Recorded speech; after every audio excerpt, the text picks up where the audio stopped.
Hi guys, welcome to the BJJ show, the MMA UK BJJ show. So obviously Stoomboy as always. So tonight joined by a special guest, obviously Mark Connor. So obviously a lot of people will know, anybody in Scotland will certainly know him in regards to MMA. Obviously being a black belt at the Griphouse as well under Roberto Attack.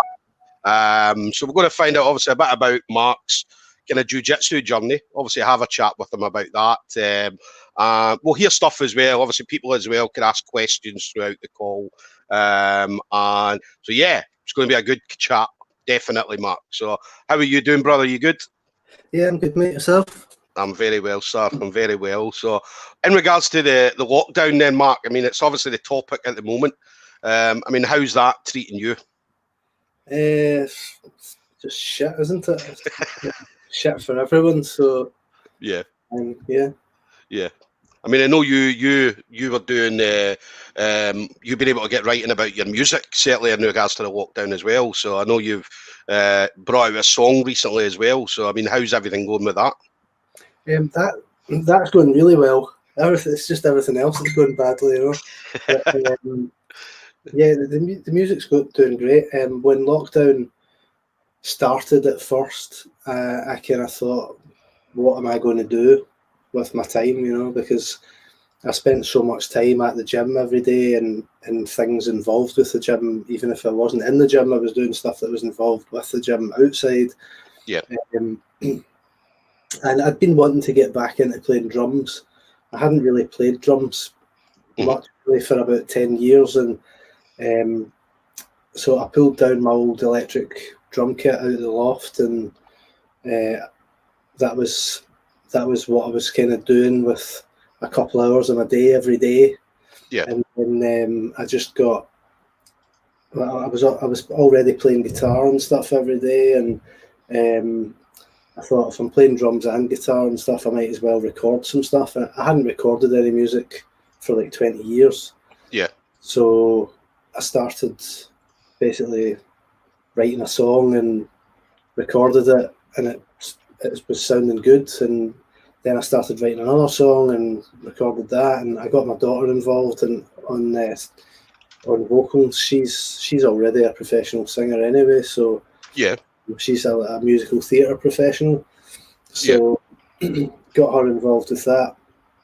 Now I've got like 7 songs. I've released 2. They're doing good. So go and download them on Spotify. Right. So yeah, I mean, how could people find it on Spotify? So what is it you're under on Spotify? So the name of the project is Murder in Greenvale. Right. And yeah, we've got like a big sort of butterfly logo thing, a blue butterfly logo with skulls in it and stuff. It's pretty cool. Nice. So yeah, it's everywhere. So it's like on Spotify and Apple Music and YouTube. We've got a YouTube channel and all sorts. If you just look me up on Facebook, you'll see I'm probably posting stuff about it every day anyway. So yeah. I mean, that's where I seen it. Obviously, you'd been posting stuff. And what kind of music? Obviously, for the people that are kind of watching, what kind of music is it? It's quite strange actually. It started off when I first started writing the first song. It was really, really heavy. It was like Metallica sort of crosses with death metal type stuff. Right. When I got Alicia involved on vocals, I had to kind of change the way I was writing the songs so they would become more suitable for a kind of clean female vocal on it. So right. So now it's like sort of it's still got that kind of edgy metalness, but it's got a much more sort of pop, sort of catchy element. Like it's like metal with sort of pop, catchy choruses sort of thing. So yeah. So definitely something for the guys to look out for. I mean, obviously, music's massive when it comes to jiu-jitsu and MMA and stuff like that. So music's a big thing. So, and then in regards to obviously your jiu-jitsu, then I mean, Mark, obviously you've been at the Griphouse. Have you been at the Griphouse since you started like jiu-jitsu, MMA, and stuff like that?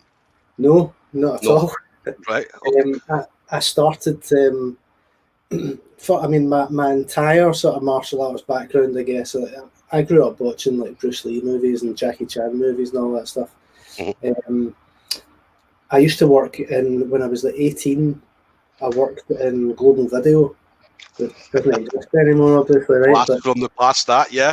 the older folks will remember it, right? So I worked in Global Video, and we started getting these videos in, these really obscure videos from like Germany and stuff, of just guys basically doing like early MMA, but it wasn't called MMA at that time, you know. Mhm. It was like they were usually called like Ultimate Fighting or something like that, or Ultimate Battle Championships and stuff like this. Yeah. And it was mainly just big fat guys with not much skill, just beating lumps out each other until one Yeah. of them gave up, you know. But I watched a few of these videos, and I'd always been interested in martial arts and stuff. And then I saw, maybe a year or something after that, one of the ones that came in was UFC 1. Mhm. So I watched UFC 1, and straight away I was like, Hoist Gracie just showed me the closest thing to what you grew up thinking of martial arts as, like with, you know, ninjas and stuff with like almost magical skill sets where they couldn't be Yeah. touched, and you know, and he was literally winning fights in UFC against guys that were bigger than him, and he wasn't taking any damage at all, you know. Mhm. And I was like, that's actually real, you know. So by this point, I'd already been doing ninjutsu Yeah.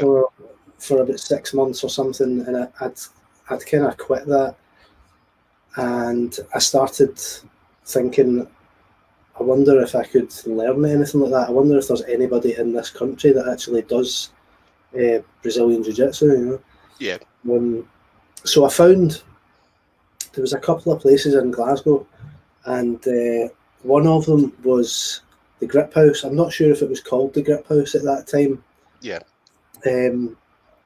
But the days that they ran, I was working full time as a chef, and at this point, and the days that they ran classes clashed with the shifts that I was doing. And the other place that I found, which the classes didn't clash with my shifts, was Mary Hill Freestyle Fighters. Mhm. Right? So that was the Mary Hill Freestyle Fighting Academy, was Ricky Gillen's place back in the day. It was just in a sports hall. It was actually trained in a couple of different places, but including the Milton Community Initiative, which later got busted in a big heroin dealer operation thing. So I went along there, and it was absolutely terrifying because the sports hall, they had like big glass screens, like big glass windows, floor to ceiling. So I went along to the class, and I just saw all these like muscle bound fighter looking guys getting ready for this class, and I was like, I think I've made a mistake, you know. Have I come to the right place? Yeah, but I thought I'm here now, you know. So I went in, and they were dead nice, and they took me in, and I had my first, I guess you could say, my first kind of grappling class off of actually Ricky.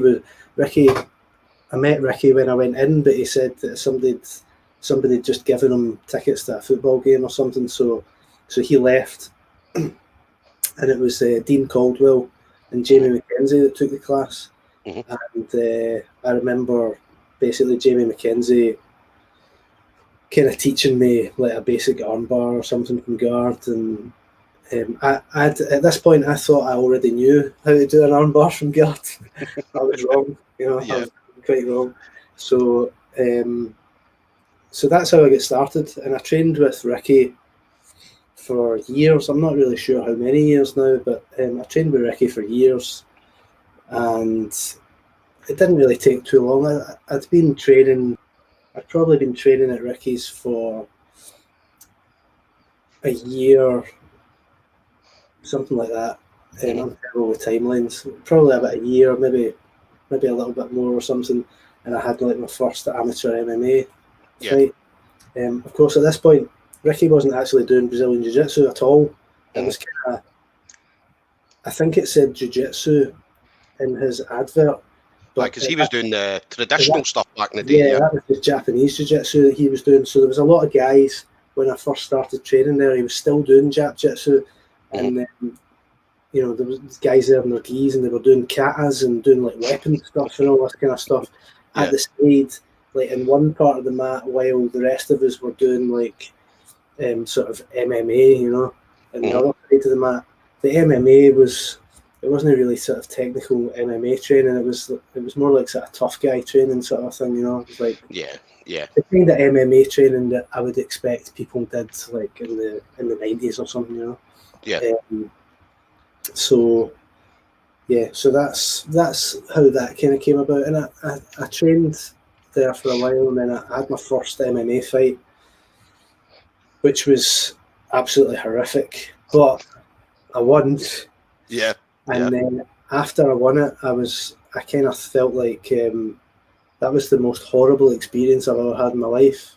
But I want to do it again. You know? So actually, I had one more sort of amateur semi-pro fight after that, which was horrendous again, and so that's a long story. But basically the guy that was fighting in that fight just kept cheating, but the referee didn't do anything about it. So he wasn't allowed any like closed fist strikes to the head on the ground. And the guy just kept hitting me with, you know, closed fist strikes to the head on the ground. As ridiculous as this might sound, I had never trained like that. I had never trained with somebody punching you on the ground. So it was just a total shock to me, you know, and I didn't have any counters to it. I didn't know what to do because I'd never been in that situation, and he'd obviously trained to do that, you know.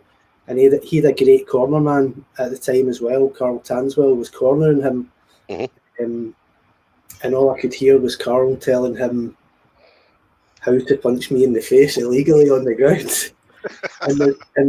and I could hear that, you know, Jamie McKenzie. I remember hearing his voice in the background, like every time he did it, shouting, "Ref, that's illegal!" And the ref kind of looking at him, looking at us with this confused look on his face, and just basically warning him not to do it again. But then he would do it again, and then he would warn him not to do it again.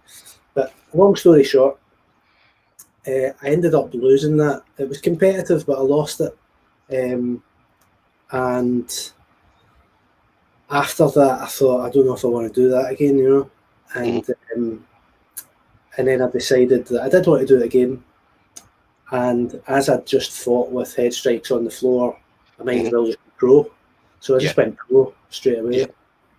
And after I'd had a few pro fights,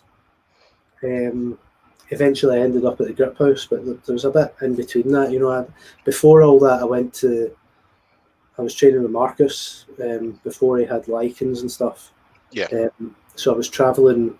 I was training with Ricky. I was also training with Vadim Kolganov. I was doing Sambo with Vadim. And then I was also training with Marcus.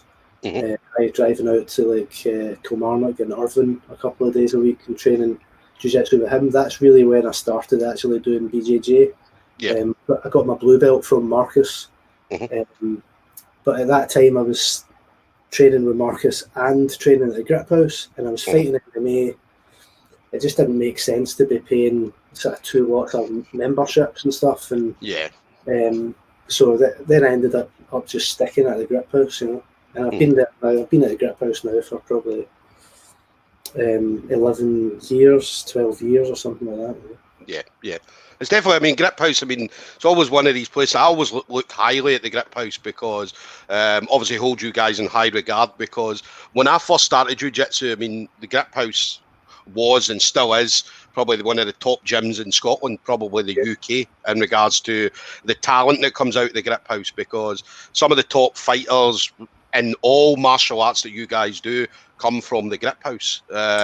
Obviously, whether it be MMA or jiu-jitsu, and I always remember going into competitions, and if you were up against a Griphouse guy, if you beat the Griphouse guy, it put you on a different level. Or that's the way that I looked at it, because obviously it's coming up against you guys, which are the best. So how's that been? And obviously over the years, because obviously you would have came in, 11, 12 years ago. So how was the Griphouse then compared to what it is now?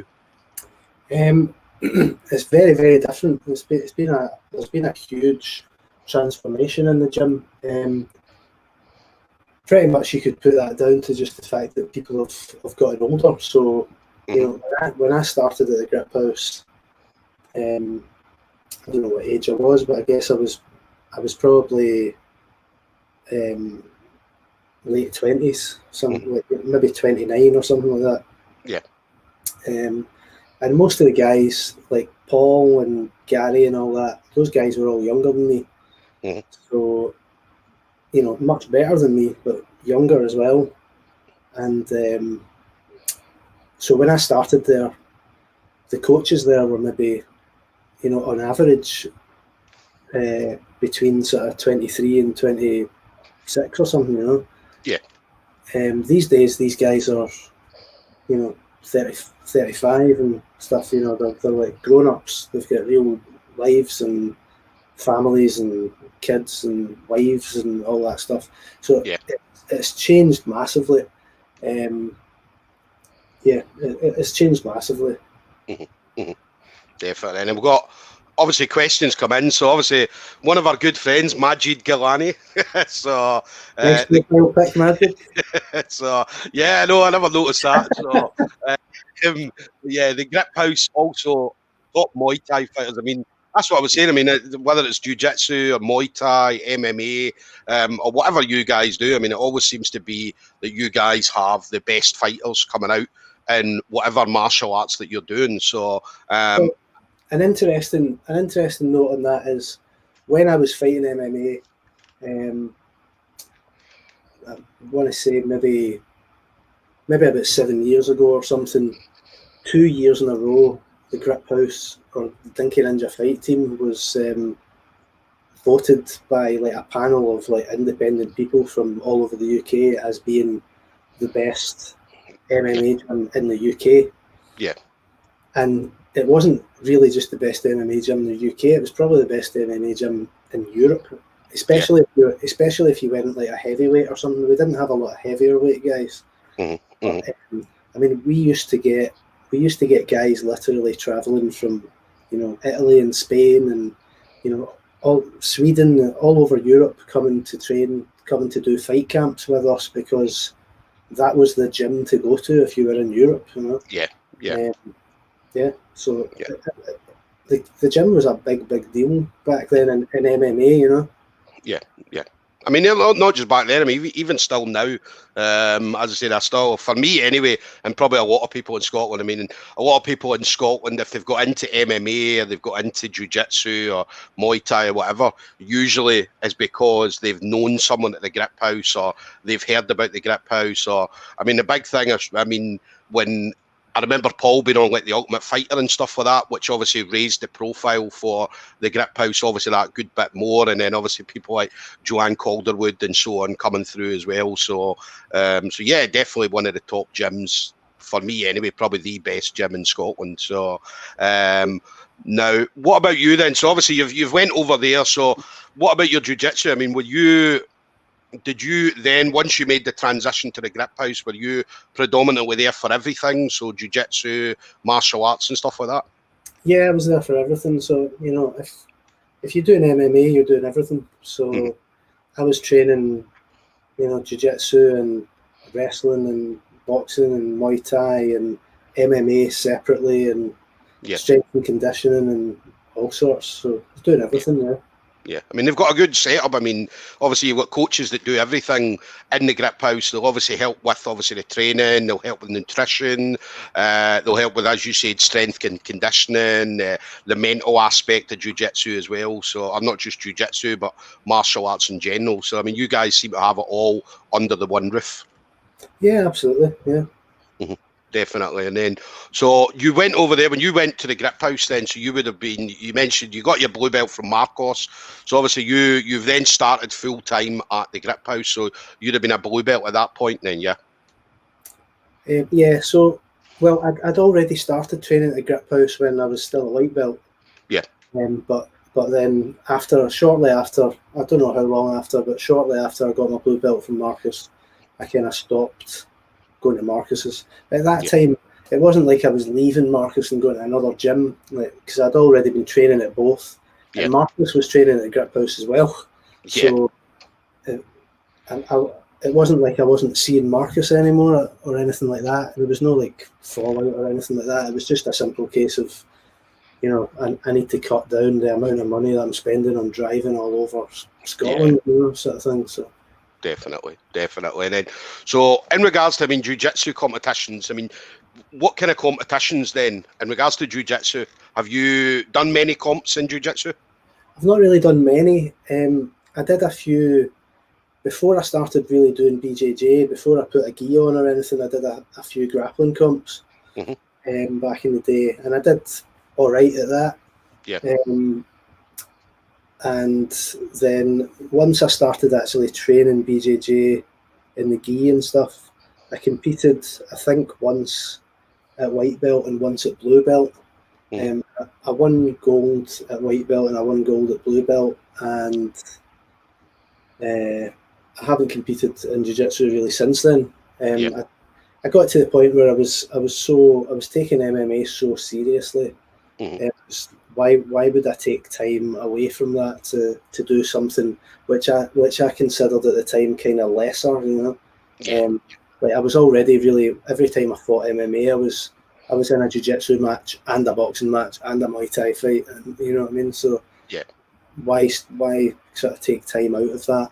And also, I was getting paid to compete in MMA, and you weren't getting paid. You were paying money to compete in jiu-jitsu, so it just didn't make any sense. You know? Yeah, definitely. And what about the nerves? I mean, in regards to whether it be any kind of competition, any kind of martial arts, whether it be MMA or jiu-jitsu, I mean, what's the nerves like for you when you go into these things?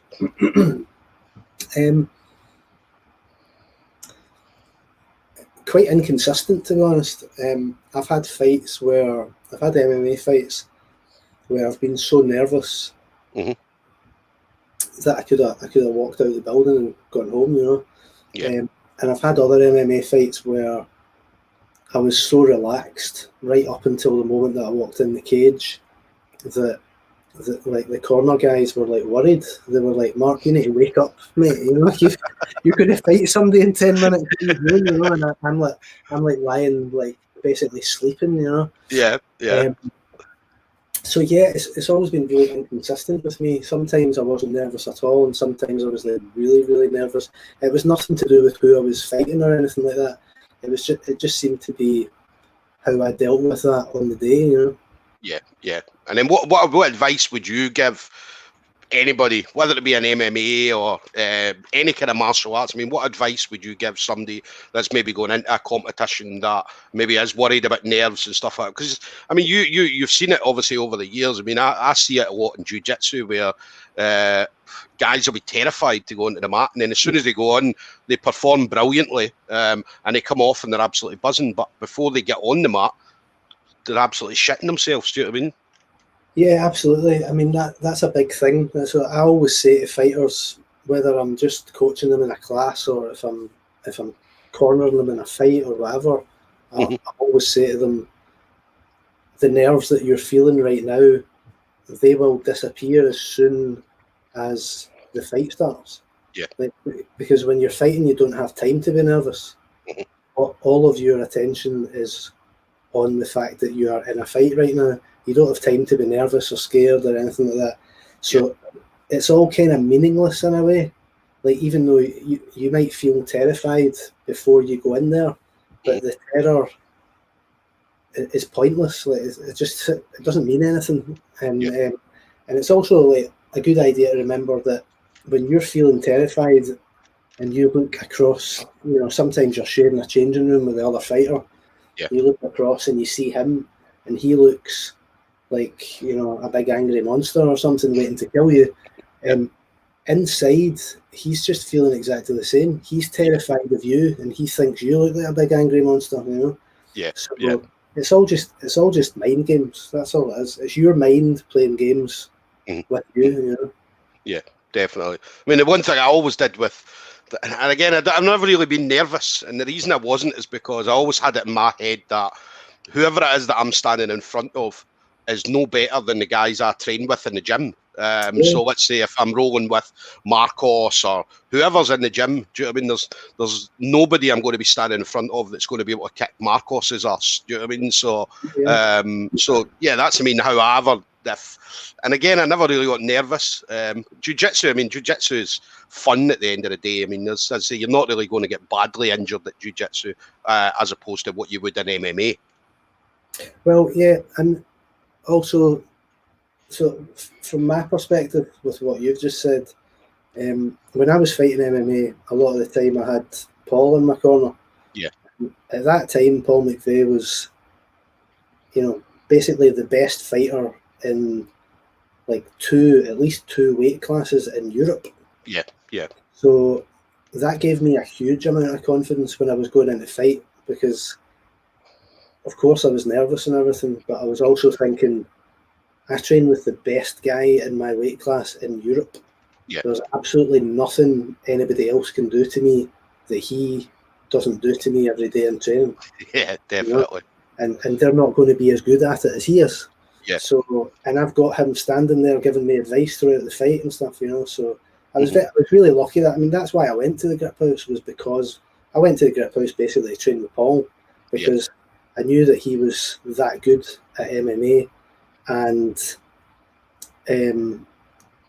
he was basically the same weight as me. He's a little bit bigger than me, Paul, but within like half a weight class, he's basically the same sort of size as me and has consistently been. So that's why I went to the Griphouse in the first place. Everything else in the Griphouse was really like just a bonus for me. Like having all the other great coaches and teammates and all that stuff was a bonus. I went there to train with the best fighter in my weight class. Yeah, definitely. Is it important to have training partners like that are the best, or that are going to push you for you to be the best?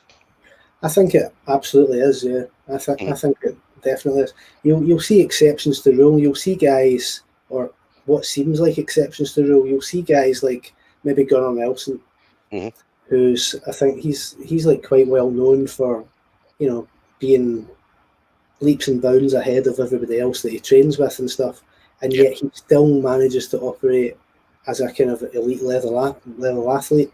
But how much better would Gunnar Nelson be if he was in a gym full of absolute killers? Yeah. So, and we don't know the answer to that, and we never will. But I think that's very relevant. If you want to be the best, you shouldn't be the best guy in your gym. Yeah. Definitely. And then obviously you going for blue belt to purple belt then. So how long ago was it you got your purple belt? Oh, 300 years ago. I was a purple belt for a really, really long time. While I was a purple belt, I wasn't really doing much jiu-jitsu for a lot of years there, because I was so focused on MMA and stuff.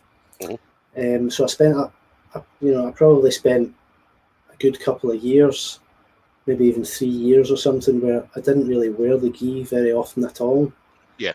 And I wasn't really doing jiu-jitsu classes and stuff. I was just turning up for like MMA stuff and doing MMA sparring and things like that.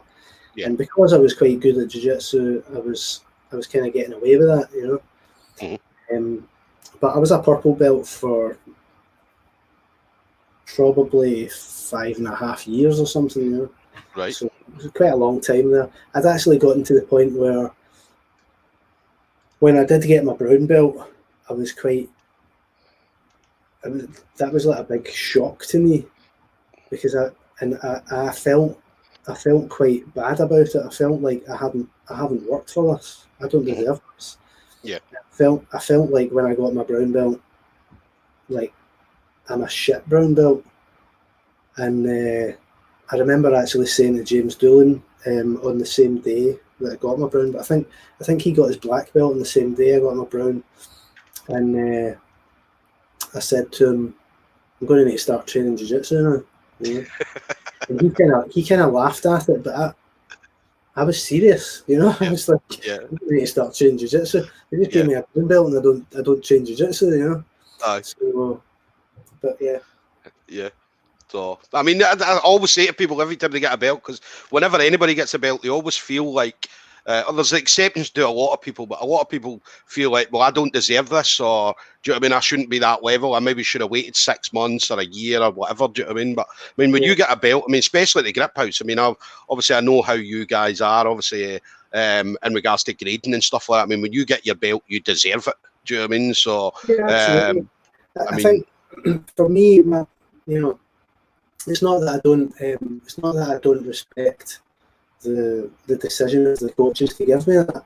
You know, I was like sort of grateful for the idea that they think that I was worth that. Yeah. But at the same time, I felt like I wasn't as good as a brown belt.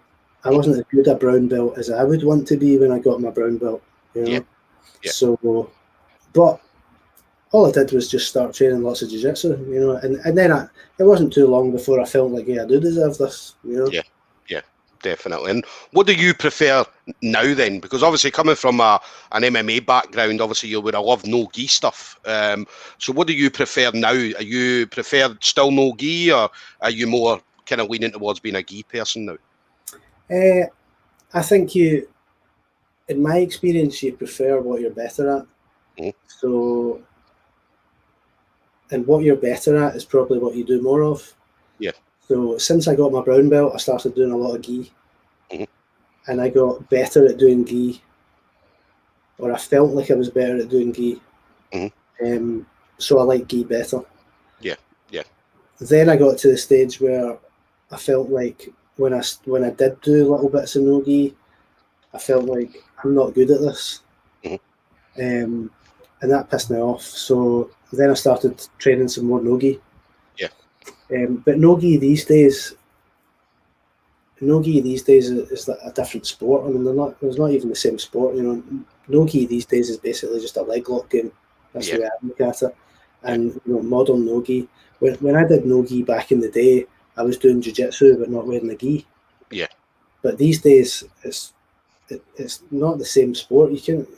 It's not really right to call that jiu-jitsu and that jiu-jitsu, because they're completely different things, and there's got different aims to the game, you know. So when you talk about modern no-gi, to me that's like basically 90% leg locks. And I wasn't good at that because I never really trained for that, you know. But when I was fighting MMA and stuff, obviously heel hooks and stuff are legal in pro MMA, but my defense or my heel hook game in pro MMA was basically as soon as somebody grabs my foot, pull it away. That was the full extent of my technical knowledge on that kind of stuff, you know. So and it worked, you know. It's difficult to heel hook people unless you're amazing at it and the other guy's terrible at leg lock defense. It's difficult to do that when somebody can punch you in the face and all that kind of stuff. But if you want to do no-gi jiu-jitsu these days, if you don't have great leg attacks and leg defense, you're probably not going to be great at it. So I started learning a bit of that, and these days really I'm back to quite even, you know. I can roll no-gi and have a good time. I can roll the gi and have a good time. So I mean, do you think the leg lock game, because obviously it goes through phases, as you know, I mean, over the years, there's different phases people go through. Like 1 year it might be arm bars, next year it might be rear naked chokes, and obviously at the moment, everybody's big on leg locks. So do you think it's just a phase at the moment, or do you think things like leg locks and stuff like that is going to be the norm going forward? It's difficult to predict stuff like that, but I think the difference is those other things are like individual techniques, whereas the leg lock game that's happening just now in jiu-jitsu, that's not an individual technique, that's an entire game full of techniques. Until somebody until somebody learns how to completely negate all of that, then I don't think that will become a phase. I think that's going to be there to stay until somebody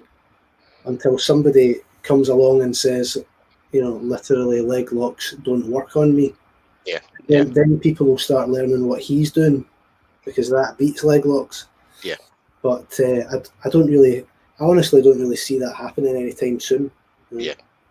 I mean, I feel it will happen. I mean, because as you know, every now and again they go through phases where they'll do a different move. That move will be the big move at the moment. Do you know what I mean? So I think it will happen. I mean, eventually, as you said, somebody will come up with a way of stopping all this, and then they'll move on to something else. Do you know what I mean? So then I'm sure that they will at some point. They will at some point. Somebody will come up with a technique that's basically, means that if you attack my leg, I will use that to submit you, and then people will stop attacking the leg, and then the game will change. That's probably what will happen. Yeah, I mean, that's the good benefit. That's the joys of jiu-jitsu. I mean, things like that happen. I mean, something. Do you know what I mean? Somebody comes up with something new, and then suddenly everybody's doing it all around the world. Do you know what I mean? So definitely the joys of jiu-jitsu. Do you know what I mean? So, and then for you, I mean, in regards to obviously being at the Griphouse, I mean, when did you start coaching then? Well, I've always done little bits of coaching. I've, as ridiculous as it may sound, I used to coach jiu-jitsu at Ricky's. Right. Right. So I've always done little bits of coaching. When I went to the Griphouse, I did less than I'd done before. Yeah. Because they already had guys there that were better than I was and stuff. But I got really into sort of coaching as a job, not just as a wee now and again thing, but as a job maybe about 7 years ago or something like that. Yes. So, yeah, and now I've got I still don't really. I coach boxing classes at the Griphouse. I don't tend to coach the Griphouse jiu-jitsu classes. Yeah. Why would anybody want to learn from me when they can learn from Gary or Paul? But I do have a bunch of really, really good, excellent guys that train with me. That they're my sort of jiu-jitsu students. Yeah. They're a small bunch. Started off just as 2 guys and just kind of grew into, I think there's maybe about 6 or 7 of them now. Yeah. So those guys train with me. They're all quite green, but or mostly. But they're the guys that they're exactly the type of guys that I want to coach. They're not there just to learn a technique and go away and use it. Or it's they're there because they want to learn jiu-jitsu from me. So that's the type of people that I want to teach. Definitely. And then, I mean, you get a lot of people, because obviously you do the Ultra MMA stuff as well. So obviously anybody that doesn't know what the Ultra MMA is, it's but I mean, you explain it, Mark. Well, it's basically we do a boxing version as well. So it's basically sort of white collar boxing idea, but in an MMA context. It's a thing where you sign up, you raise money for charity, you sell some tickets to the event, and in return for that you get 8 weeks of free classes. And it's basically, the classes are basically like a crash course in MMA. And then at the end, you train in a big group together, and then at the end you get matched up with someone who's around your weight, around your skill set, and you have a kind of a baby rules MMA fight, in front of a big audience and stuff. It's great. It raises the money it raises for charity is just enormous. It's ridiculous. I think we're at something like £22 million or something just now, Right. which is just insane, Yeah. And it's great for people who... The MMA crowd's a little bit different from the boxing crowd. The MMA guys, they tend to have like a little bit of experience in like maybe training some aspects of MMA or martial arts or something before. Not all of them, but a lot of them do. Whereas the boxing crew tend to be more sort of total beginners, like people that have never thrown a punch in their life, sort of thing. Yeah. But it's a really interesting thing, like watching people go through that experience and kind of experience what it's like to actually be a fighter. Yeah. Albeit differently, you know, they're not a professional fighter, they're not even an amateur fighter, but they're experiencing a fight camp with a fight at the end of it, you know, in front of an audience, which is quite a daunting thing. If you've never done anything like that before, it's quite daunting, you know. But they love it. I mean, everyone that does it loves it. Yeah, it's a proper setup. I mean, anybody that doesn't go, I mean, you can go onto the kind of Facebook page and you can go online and just Google Ultra MMA and you'll be able to see the setup and stuff. I mean, it's a proper setup in regards to, I mean, obviously where the venue was, and you've obviously got the cage, and you've got obviously the tables around the cage, and obviously the other people sitting behind the tables. So it's a proper setup. I mean, you come out in a suit and all that. Yeah.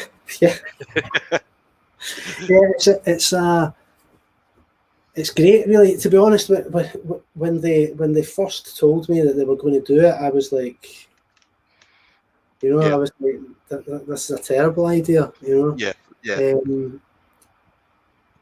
And part of the reason that I kind of got involved with it, was I didn't want anyone else to do it badly. Yeah. You know, and I was just like, if I don't coach these guys for this, they could send them to like a terrible gym that'll teach them how to hurt each other. Like when I'm coaching them, I put a really big emphasis on, like, I'm teaching you guys, and I tell them straight, like, I'm teaching them to have a good experience themselves, but I'm also deliberately teaching them in a way that I feel is unlikely to hurt other people. So I don't spend a lot of that 8 weeks teaching people how to throw knockout punches. Yeah. Because I don't want those guys to knock each other out, you know. Yeah.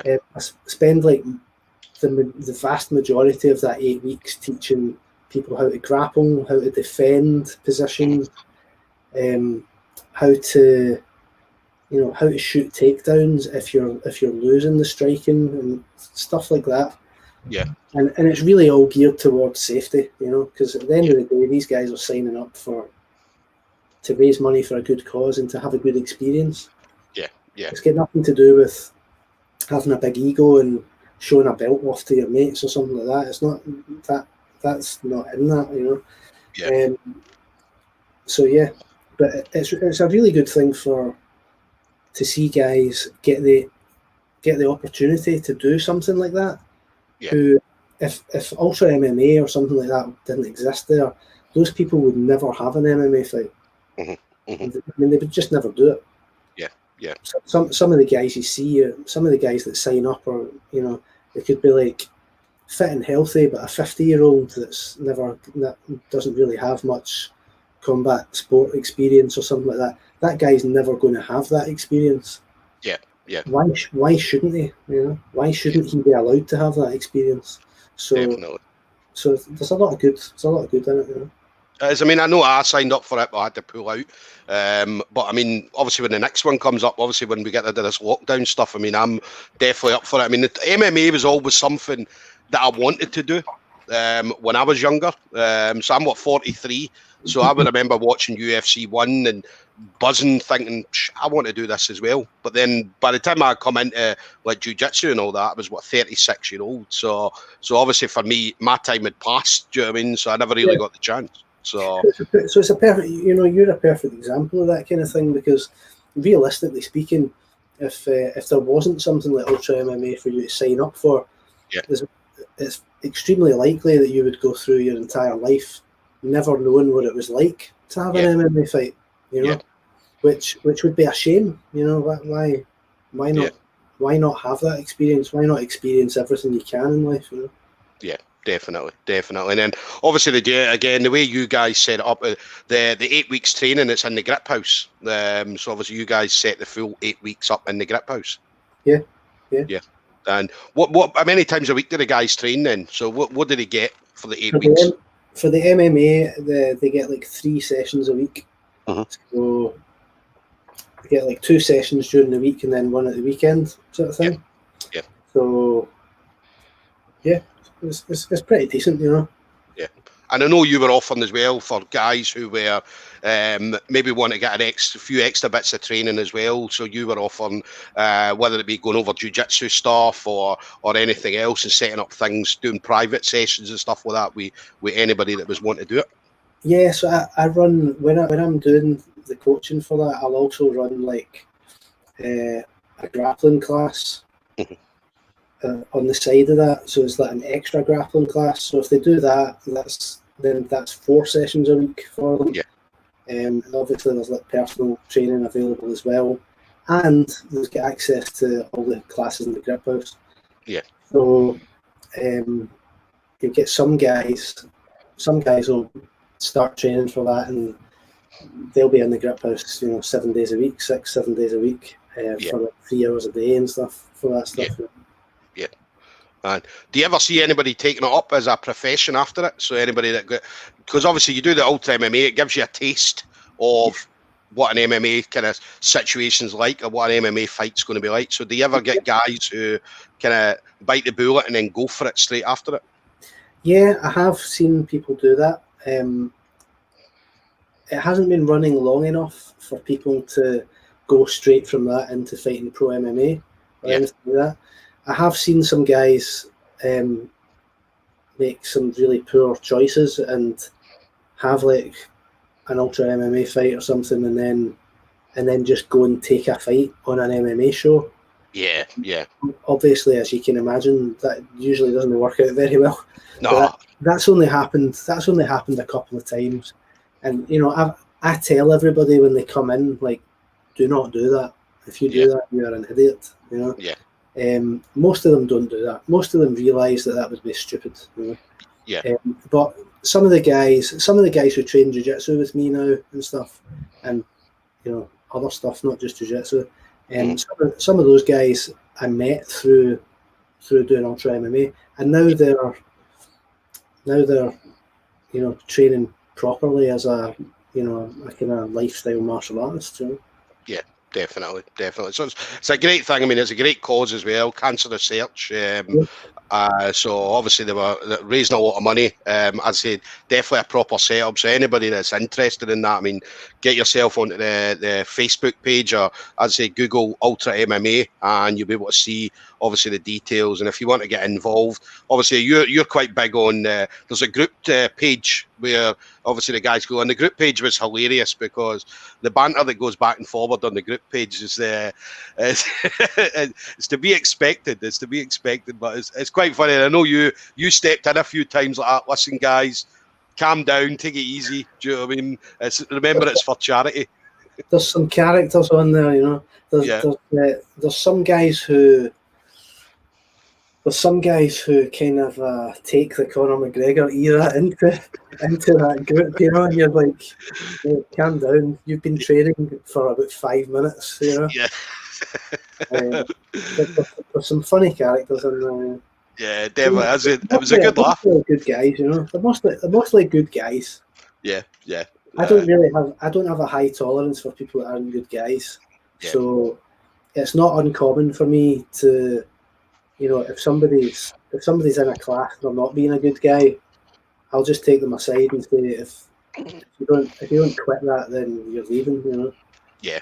I don't have any tolerance for that at all. Definitely. And then got one of your good friends, Kieran Reid. Who's the world's strongest vegan? That's probably me, Kieran. It was definitely not Kieran. I mean, if you've seen that picture of his legs the other day that he put up, he's definitely not got strong legs. But but yeah, world's strongest vegan. So so Kieran as well. I mean, I did say Kieran. I know he's been trying to get some fights, obviously before the lockdown, and I know he's not been able to get the chance to fight and stuff like that. I mean, do you still get the chance to train with Kieran and stuff like that? No, well, Kieran's at higher level now, so yeah. No. Back in the day, it's at a higher level, or before it was higher level, at the Lanark MMA, and the Griphouse and D unit, they all trained together, you know, and they all kind of formed one team. It was like 3 teams all together, training together and stuff. These days, it's not really like that anymore. These days, it's like the Griphouse is there and higher levels there and D units there, and they're all doing their own thing pretty much. There's a little bit of crossover, but there's not much. You know? Yeah, no. And then coming on to your black belt, then Mark. So obviously black belt, big thing. So how long ago was it now that you got your black belt? I'm not really entirely sure. A year and a half, 2 years, maybe 2 years. Might be more than 2 years now. I'm not. It might be 2.5 years. I'm not sure. Yeah, I'm not sure. And what was the feeling like when we getting the black belt? Because obviously that's everybody's goal. Jiu-jitsu, you want to get to a black belt. So how was it for you?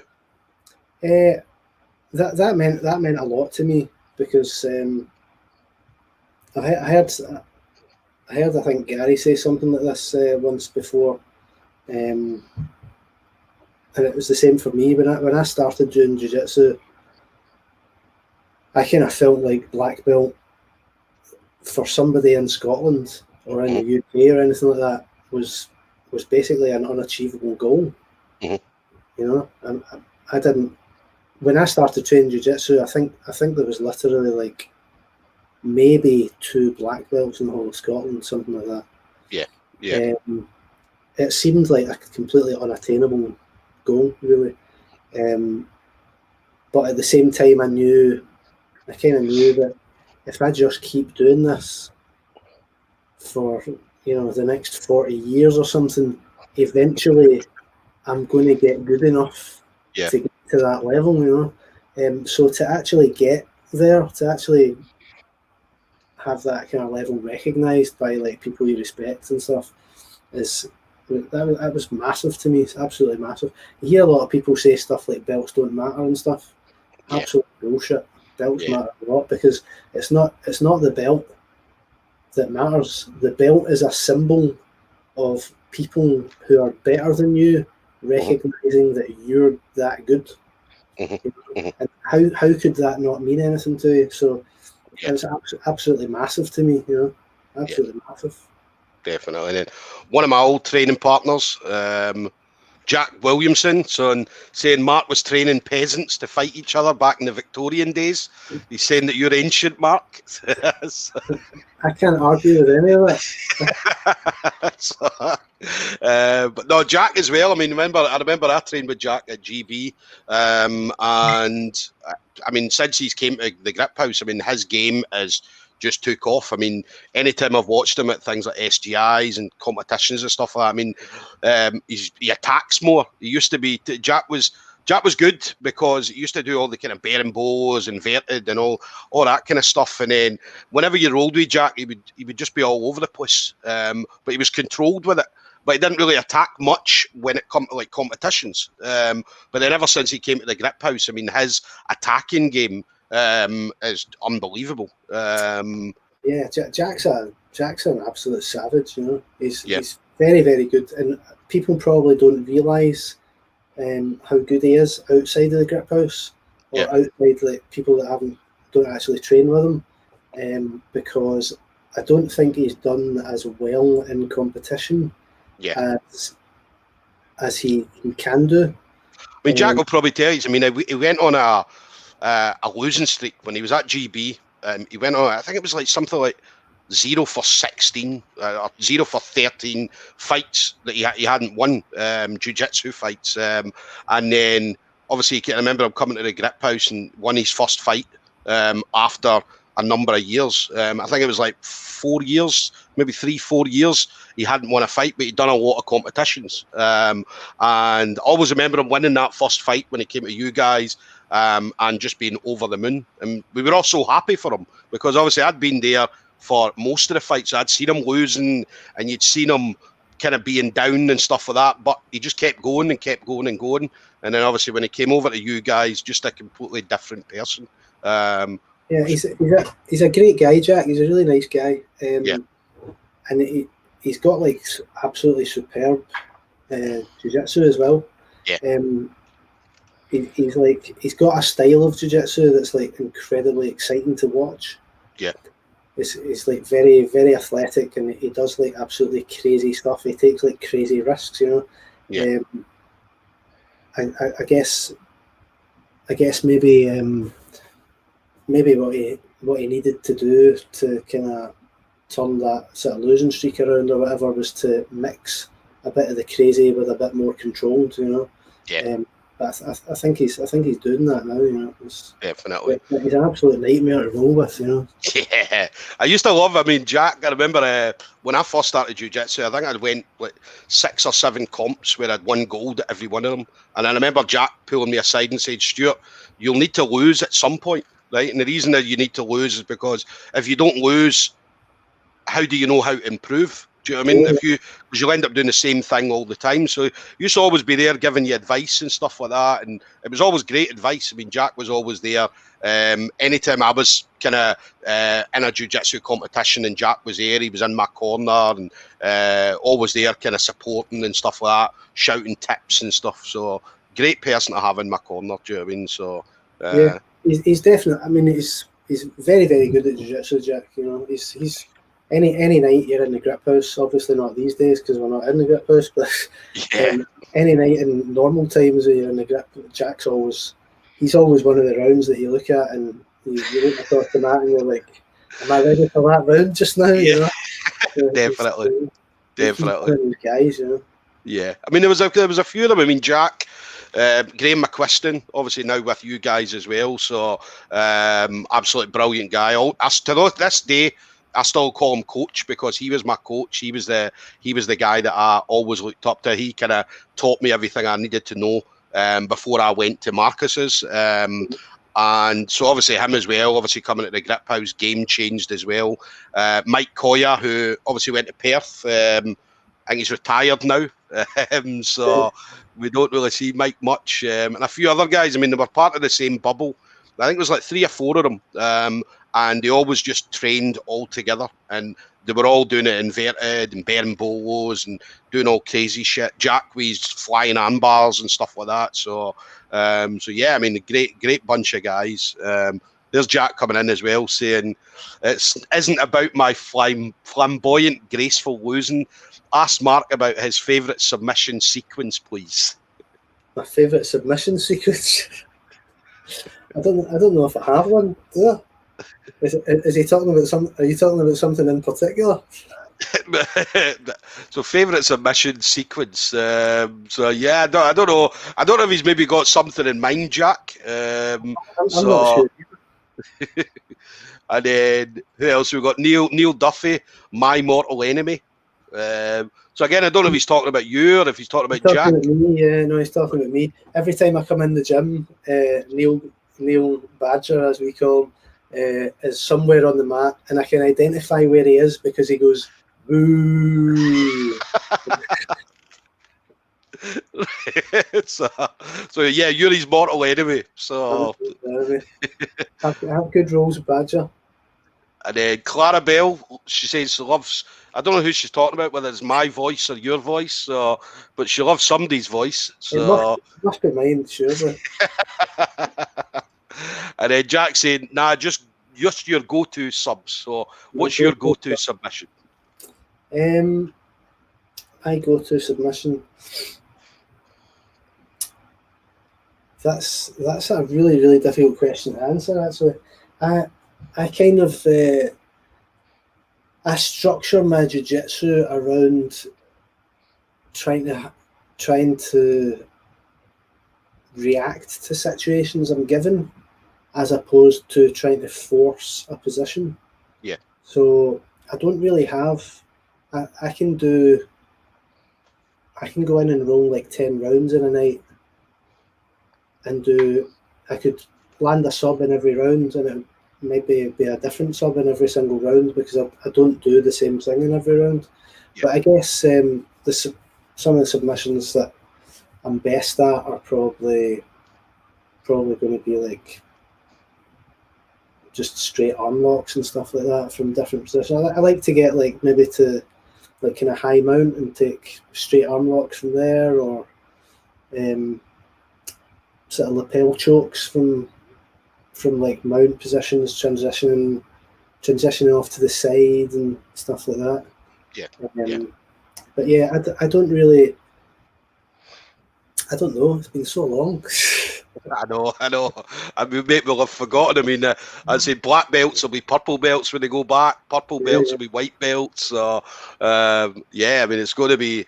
Don't get me wrong. When we all get back eventually, I mean, it's going to be fantastic. That first open mat, that whoever has that first open mat, it's going to be absolutely packed with guys from all over Scotland. So, whether it's obviously the Griphouse or Marcus's or whoever, higher level or whatever, as I say, it'll be a packed open mat. So. And then Kieran Reid, Mark's also an RG OG Stoomboy. So there's quite a few of us. I'm the original Creonte. Yeah, you are. I mean, there was you. Obviously, you're talking about when you're going back, and then I think obviously Kieran, Richard Dixon, T, who else? Owen Reid, all kind of left after that, and then obviously. I do have a funny story about leaving there, actually. I don't know if I should tell it, but it's funny. It'll make people laugh. We used to, before I left Ricky's, we had like a forum thing. We could like chat about techniques or events coming up or fights and all the classes and blah blah blah. And when I left on like really. I thought I tried to leave on really good terms. So I phoned Ricky and I spoke to him and told him, you know, why I was leaving, and you know that I had to do this to become the best MMA fighter that I could become, and the only way I was going to be able to do that was to train with other people that were better at it than I was and all that kind of stuff. Yeah, he was really understanding and obviously not like happy, but he was understanding about it, and I left on really good terms. And I said, you know, I've got some friends here and stuff. I had some good friends there, and guys that I'd trained with for years, and I wanted to keep in touch with them and still have a good relationship with them. I didn't want it to be like I'm joining them now. I hate you now. You know, I didn't want anything to do with that. Yeah. So I left, and then maybe a few days later or a week later or something like that, I went on that forum just to say basically, you know, hi guys, how's everybody doing, or whatever, you know, see what's happening and stuff. And it asked me to log in, and I typed in my name, and a message came up on the screen that said, Mark, you are no longer allowed access, traitor.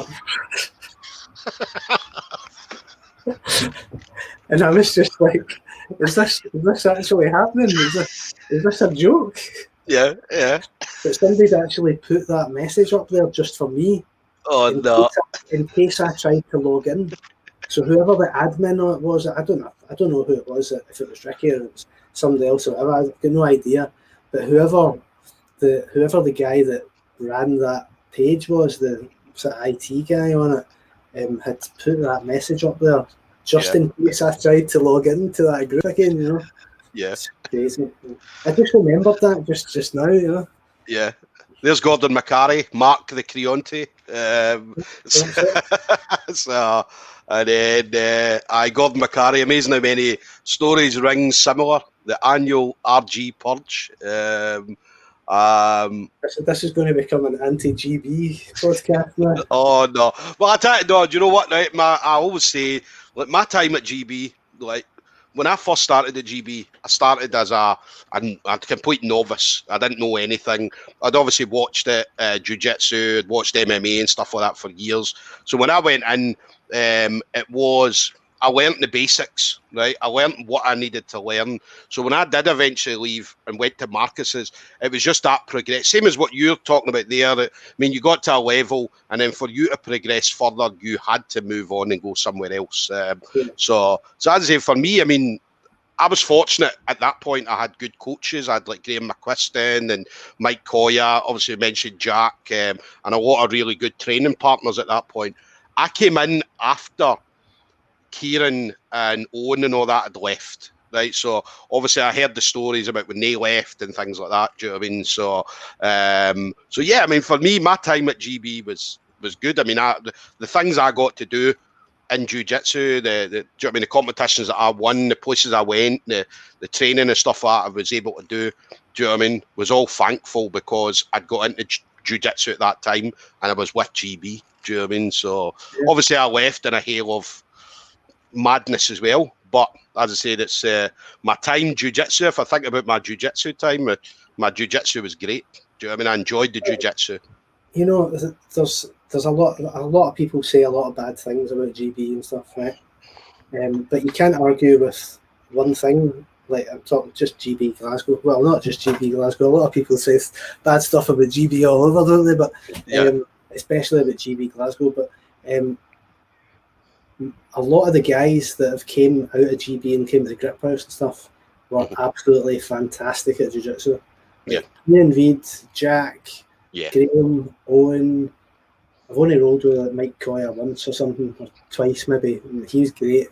And more, you know, there's a lot of really, really good, highly skilled jiu-jitsu guys that came out of there. Whether that was in spite of where they were training or whether it had something to do with where they were training, I don't know. But there's a lot of good guys that came out of there, you know, so it's not all doom and gloom, you know. And then Kieran, obviously, because Kieran's always been vocal about it. Do you know what I mean? Because obviously when he left, obviously the guys at that point had their reasons why they left. So Kieran said, just to be clear, every other GB that he's trained at all over the world have been class. And then obviously Gordon as well. Amazing how many guys that have come out of there, as you just said, they ended up becoming top notch. Because as I said, for me, I mean, it was all about the basics. And I was able to get my basics. I was able to go in and learn the basics of jiu-jitsu and go right up to middle of my blue belt, and then obviously moving over to Marcos's where I'm then fine-tuning everything. Do you know what I mean? So, and then moving on purple belt and so on. So, and that's the way I seen it when I left. Do you know what I mean? So, and then Peter Knox, Pedro Knox, as he's now known as. What's next for Rhys McEwen? He would love to see him on Cage Warriors. Rhys, what's next? Rhys? I've got no idea. Yeah, I don't know what Peter. Yeah, Peter. I don't know where the comments come from. Do you know what I mean? So, I mean, I see Rhys every day, but I usually see him when he's hoovering in the gym. You know what I mean? I'm not entirely sure what's next to him. I presume he's planning on having a fight again soon, but I just don't know what's happening with that. I don't coach Rhys or anything. So I think Peter's trying to get a scoop here.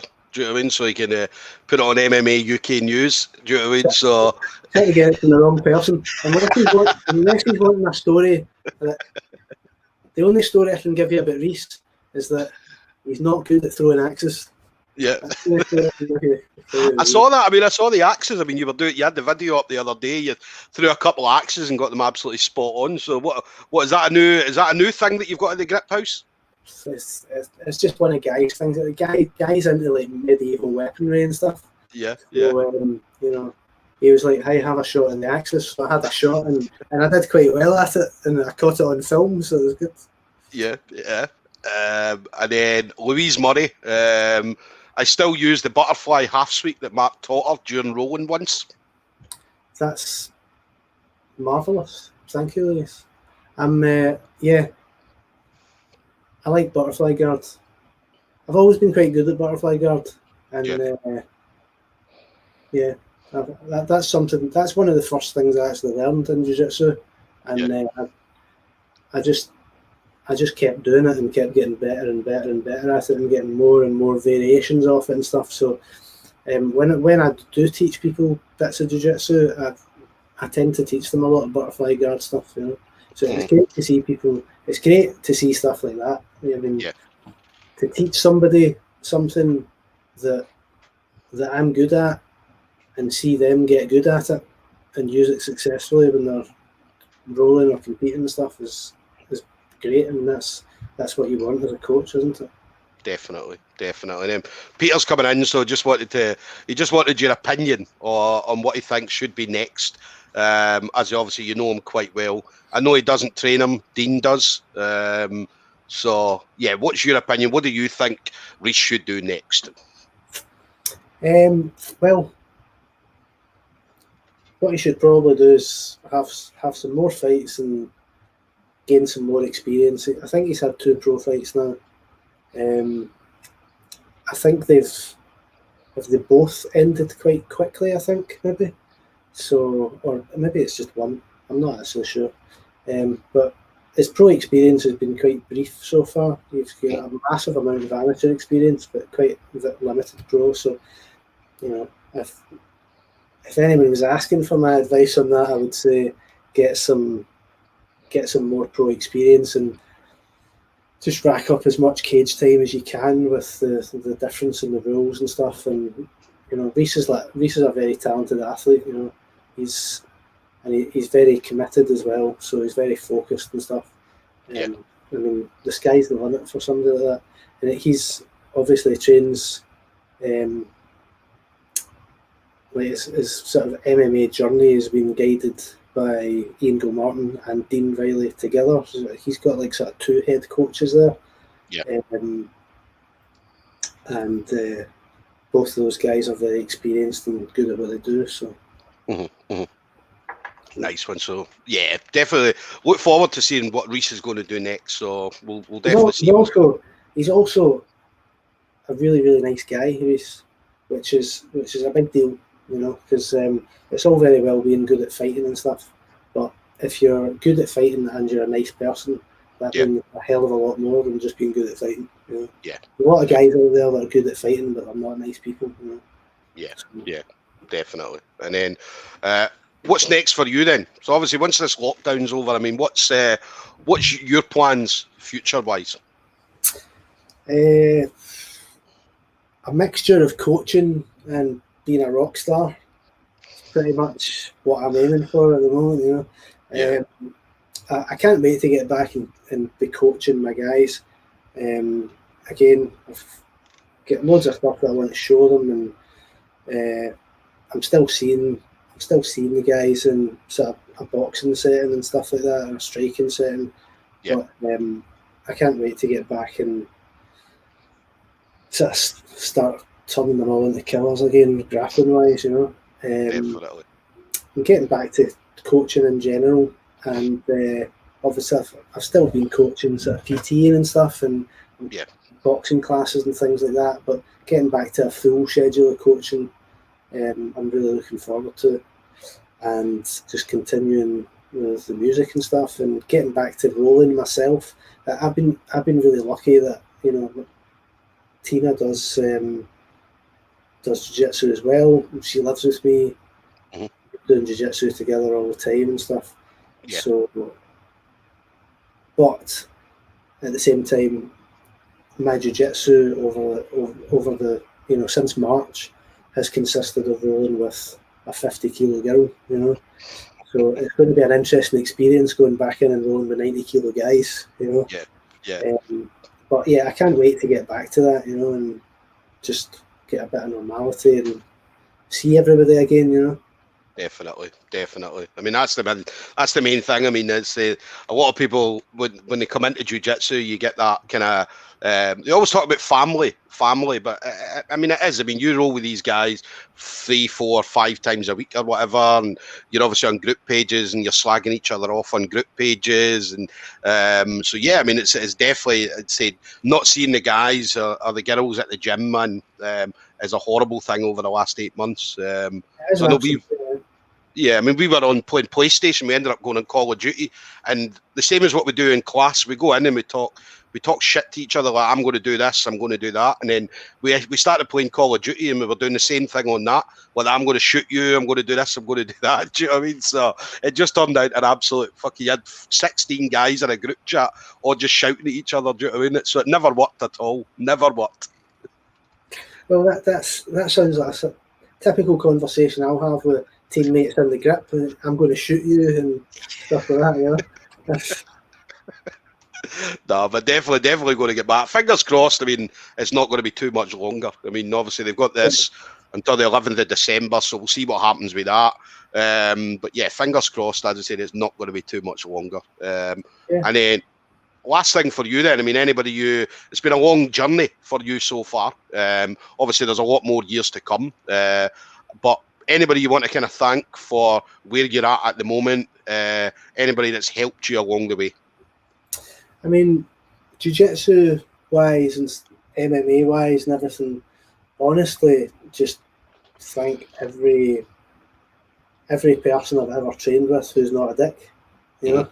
So, like, because every person I've ever trained with, every person that's ever coached me in any way has given me something, and there's far too many to mention, you know. I mean, there's just I've had so many coaches over the years for different things and stuff. Yeah. And it wouldn't really be fair to mention some of them and not others, so I wouldn't mention any of them, but just all of them, you know. They all know who they are. And all my training partners and stuff as well, you know. So you don't just learn from coaches and stuff, you learn from your training partners and all that stuff. And everybody that's been like streaming my music and stuff like that, that's massive, you know. So yeah, that's basically what's kind of kept me sane during this sort of lockdown thing, you know, is because apart from the music side of things, my whole life just stopped. Like, all of the stuff that I usually did stopped. So I would probably have gone completely insane if I hadn't been basically doing music full time during it. So it's massive for me that so many people are like streaming their music and stuff. That's great, you know. Definitely, and let's fingers crossed. Obviously, they keep doing that as well. So but yeah, no, listen, Mark, it's been an absolute honour to have you on. I'd say I definitely enjoy coming up to the Griphouse. So anytime you guys have got an open mat and stuff like that, so I always enjoy it coming up. Anytime when I first started, I remember getting told, "Oh, don't go to the Griphouse because they'll do this and they'll do that." And when I first came up, it was the complete opposite. Do you know what I mean? The nicest guys that you'll ever roll with, and obviously guys, even now, do you know what I mean? I can still speak to any guys when I go to competitions and stuff like that. Speak to Griphouse guys. Despite Paul McVeigh, Paul said whenever he's at a competition, don't come and speak to him because he doesn't want to talk to anybody. So I remember him saying that. But I mean, everybody at the Griphouse is absolutely brilliant. As I say, it's definitely a gym I look up to, and as they definitely hold you guys in high regards. So yeah, I'll definitely look forward to trying to get some mat time with you guys. Fingers crossed soon. Yeah, absolutely. All right, but listen, thank you again, Mark, and take it easy, buddy. All right. Yeah, thank you. Cheers, Stu. Cheers, everybody.